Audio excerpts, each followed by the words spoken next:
O que chama a atenção agora é uma nova informação que vem ganhando força entre as pessoas que acompanhavam de perto o caso de Icaraíma. Uma testemunha relatou que dias antes da tragédia, Alencar teria feito um comentário revelador. Ele dizia que de um jeito ou de outro iria receber a dívida que estava pendente. Esse tipo de fala, aparentemente comum em situações de cobrança, acabou se tornando uma peça fundamental para entender como tudo pode ter começado. O problema é que essa conversa não ficou apenas entre pessoas de confiança. Segundo o relato, Alencar comentou sobre essa cobrança com alguém que não deveria saber. Uma pessoa considerada de pouca confiança. Alguém que, sem medir as consequências, teria levado essa informação direto para os ouvidos da família Buscariolo. A partir daí, tudo começou a mudar. Essa suposta fita passada teria acontecido cerca de uma semana antes da emboscada, tempo suficiente para que os envolvidos tivessem planejado cada detalhe, cada passo, e principalmente para que pudessem agir com frieza e premeditação. O que parecia ser apenas uma conversa sobre uma dívida se transformou em uma tragédia que tirou a vida de 4 homens inocentes. 4 amigos que jamais imaginaram que estavam sendo observados e caçados. Essa sequência de fatos reforça a suspeita de que nada aconteceu por acaso, que cada movimento foi calculado e que a intenção, desde o início, era eliminar qualquer um que pudesse se tornar uma ameaça. A testemunha que trouxe essa informação relata que Alencar estava convicto de que resolveria o problema, mas não imaginava que suas palavras chegariam aos ouvidos errados. É possível que aquele desabafo, dito em um momento de raiva ou desatenção, tenha sido interpretado de forma completamente diferente por quem ouviu e decidiu levar a história adiante. A família Buscariolo, conhecida por agir com brutalidade e ter influência na região, teria recebido essa informação com uma provocação, como se estivessem sendo desafiados. E a partir desse ponto, o plano começou a ser traçado com precisão, dando início a um dos crimes mais friamente executados dos últimos tempos. Os investigadores acreditam que o grupo responsável pela morte dos 4 amigos teve tempo de sobra para preparar a emboscada. Em uma semana, estudaram o trajeto, sabiam onde o carro passaria e escolheram o local ideal para agir sem testemunhas. Tudo indica que não foi um crime cometido no calor do momento, e sim algo arquitetado com calma, envolvendo várias pessoas e talvez até a ajuda de quem deveria estar investigando o caso. O que era uma simples cobrança de dívida acabou virando uma armadilha mortal. A fala de Alencar passou a ser um ponto crucial para entender a motivação por trás do crime. Ele, ao que tudo indica, estava apenas tentando resolver um problema, mas acabou sendo usado como isca em um plano muito maior. É assustador pensar que uma simples conversa, dita no lugar errado, tenha servido de gatilho para uma execução planejada. A minha vida, a vida de outras pessoas aí. E o Alencar, antes de tudo, ele fez comentário na cidade pela simplicidade dele. De uma forma ou de outra, ele ia receber isso daí. Ele tinha, inclusive ele falou que para pessoas aí que ele ia procurar profissionais de fora, porque ele não conseguia acreditar na justiça ali, no meu ver. E antes dos meninos chegar aí, vamos falar meninos, por quê? Que ficou um praxe, né? Os meninos. Libera os meninos, onde tá os meninos, tal. Porque todo mundo é menino. E antes de tudo isso, o Alencar comentou, né? Então, antes dos meninos chegar, todo mundo já sabia. E tudo foi bem planejado. Você entendeu? A partir do momento em que essa informação caiu nas mãos da família Buscariolo, não havia mais volta. Eles tiveram tempo para reunir armas, escolher o local, atrair as vítimas e garantir que ninguém escapasse com vida. Quem analisa o caso percebe que há uma cadeia de erros e traições por trás dessa tragédia. A confiança mal colocada, o vazamento de informações e o desejo de vingança se misturaram em um cenário de violência e impunidade. O relato da testemunha também levanta outra dúvida. Será que quem passou a informação realmente imaginava o que iria acontecer? Ou será que foi manipulado por pessoas que já tinham um plano em andamento? Essas perguntas ainda não têm respostas, mas mostram o quanto o caso é complexo e cheio de reviravoltas. Os 4 amigos que saíram de casa sem imaginar o que os esperava, caíram em uma emboscada armada com frieza. Tudo indica que eles foram seguidos e encurralados, sem chance de reação. As investigações mostram que o crime teve participação de várias pessoas, algumas com ligações diretas com os Buscariolo. E o mais chocante, segundo alguns relatos, há quem diga que tudo foi combinado para parecer um desaparecimento, quando na verdade já se sabia o destino final das vítimas. Essa premeditação demonstra um nível de crueldade e planejamento. Hoje, ao olhar para tudo isso, é impossível não pensar em quantas vidas poderiam ter sido salvas se aquela conversa de Alencar tivesse ficado restrita a quem realmente era de confiança. O descuido de falar demais custou caro, e o resultado foi uma tragédia que abalou toda a cidade. As famílias das vítimas ainda vivem com a dor e a revolta de saber que seus entes queridos foram mortos por causa de uma informação mal passada, por causa da ganância e da frieza de quem decidiu que a morte era a solução. A cada nova revelação, o caso de Icaraíma se torna mais sombrio. A hipótese de que a família Buscariolo teve tempo para premeditar o crime reforça a ideia de que não se tratou apenas de uma briga do momento, mas sim de um plano meticulosamente executado. A fala de Alencar, simples em aparência, acabou sendo o estopim de uma das histórias mais tristes e revoltantes da região.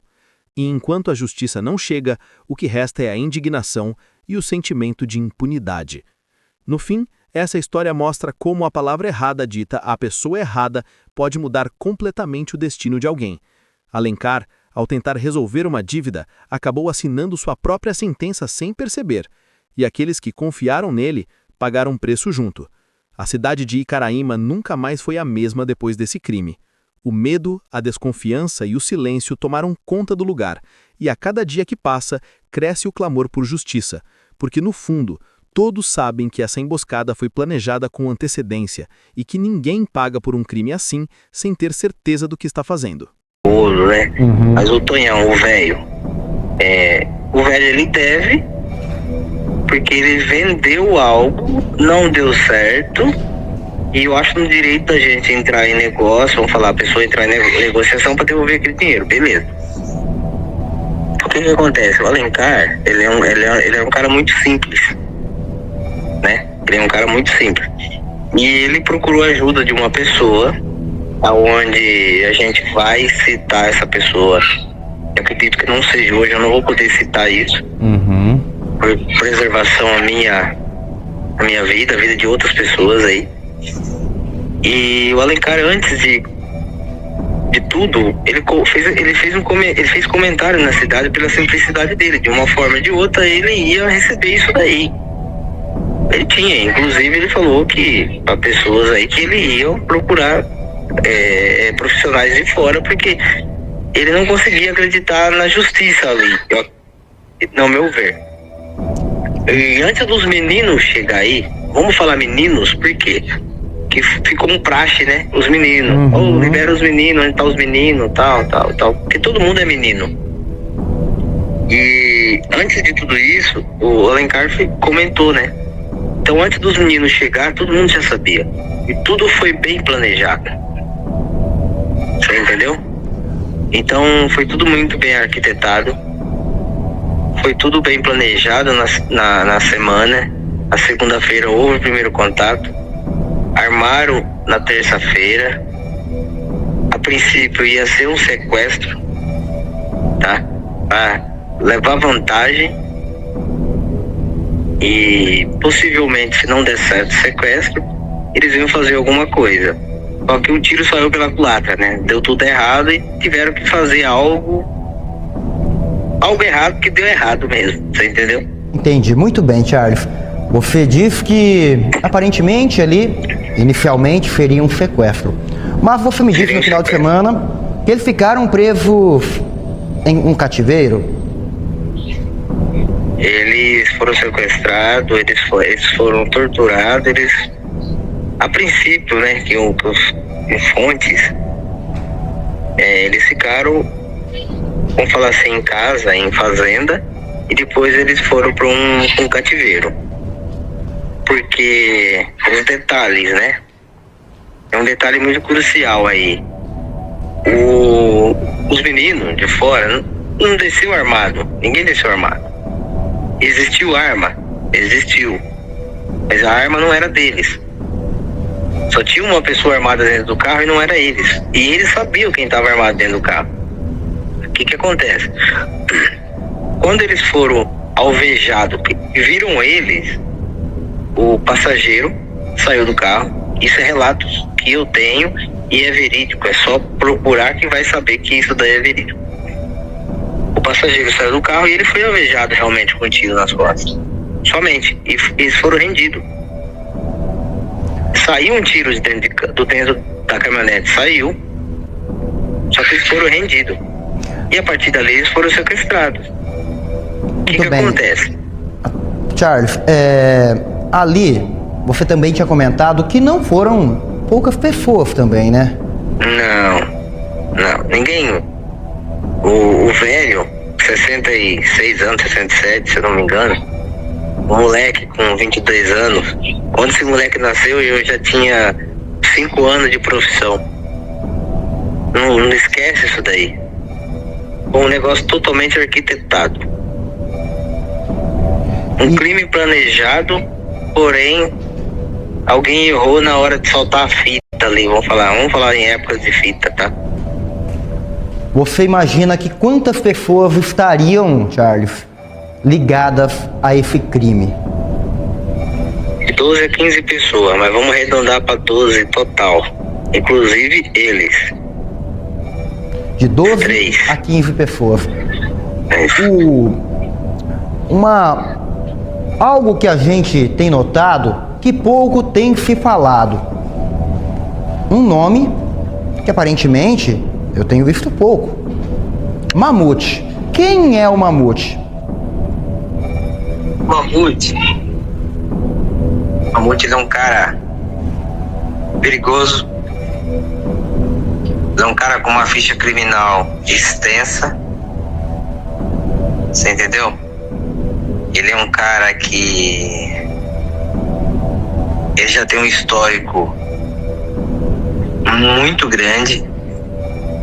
Ele é um cara, ele usou o nome do irmão dele, você pode ver aí, ele usa o nome do irmão dele, tá?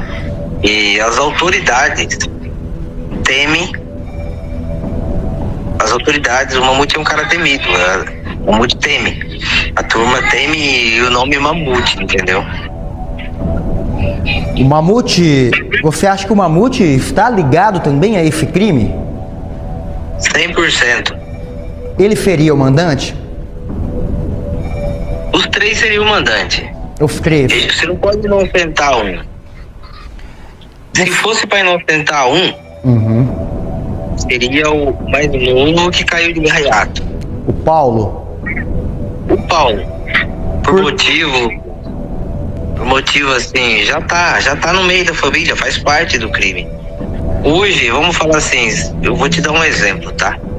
Hoje, se me diga quem você anda, que eu digo quem você é. Se eu tiver numa caminhonete hoje, num carro cheio de droga, eu for abordado, eu não vou ser inocentado de cara, vou? Não. Se eu participar de uma cena de um crime, ali aconteceu alguma coisa, tiver uma gravação e ver que a minha reação aconteceu alguma coisa, eu vou ser inocentado tão fácil? Não. É o fato de que a gente acredita que a gente vai chegar nesse ponto que ele quer se entregar, entendeu? Mas vamos lá, o Mamute, ele é o cara que planejou tudo. Um ponto que você falou agora, e até você conversou comigo na ligação, o Paulo queria se entregar? Ele quer se entregar. Ele quer se entregar. E o porquê que ele não se entrega? Porque o pai não deixa. Ninguém deixa, as autoridades. Alô? Pode falar novamente. O pessoal envolvido, né? Pessoas importantes não deixam ele se entregar. Quando você diz pessoas importantes, são pessoas de poder? Muito poderosa. Que tipo de poder? Muito poder. O que você imagina de poder hoje? E... Um exemplo. Por que a carta no final está escrito entregar para outra polícia? Você chegou no ponto da carta. Você Sim. chegou no ponto da carta. Como você escreveu essa carta e você enviou para quem esta carta? Eu digitei ela via WhatsApp com uma pessoa que é de contato meu, que não está mais na cidade, porque chegamos ao ponto de a gente brigar, porque ele acha que eu fui muito a fundo, né? E eu escrevi o WhatsApp, apagamos a mensagem, ele escreveu, porque até então seria daquela forma.